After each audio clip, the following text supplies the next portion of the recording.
నమస్తే సాయిరామ్. ఈరోజు బాబాగారి సందేశం అండి. బిడ్డ, నీ మనసులో ఉన్న బాధ నాకు అర్థమైంది తల్లి. రేపు సాయంత్రం 7 గంటలలోపు నీ మనసులో ఉన్న బాధని తీర్చే మార్గం అనేది నీకు కనిపించేలా చేస్తాను అని చెప్పి బాబా మనకి ఈరోజు ఒక గొప్ప సందేశాన్ని పంపిస్తున్నారండి.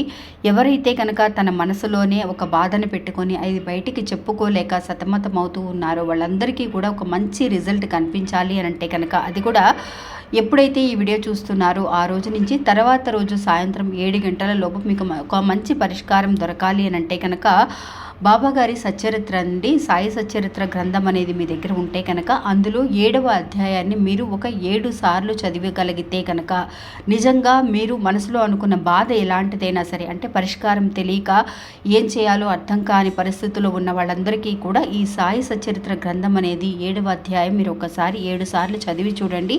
ఆ ఒక్కరోజులో, అంటే ఈరోజు ఇప్పుడు ఈ వీడియో చూస్తున్నారనుకోండి, రేపు సాయంత్రం లోపు మీరు ఇది చదవగలిగితే నిజంగా ఒక మంచి రిజల్ట్ అనేది బాబా మీకు చూపిస్తారండి. ఒక్కసారి ప్రయత్నించి చూడండి. ఇంకా మన ఛానల్ కొత్తగా చూసేవాళ్ళైతే కనుక ప్లీజ్ సబ్స్క్రైబ్ చేసుకోండి. నమస్తే సాయిరామ్.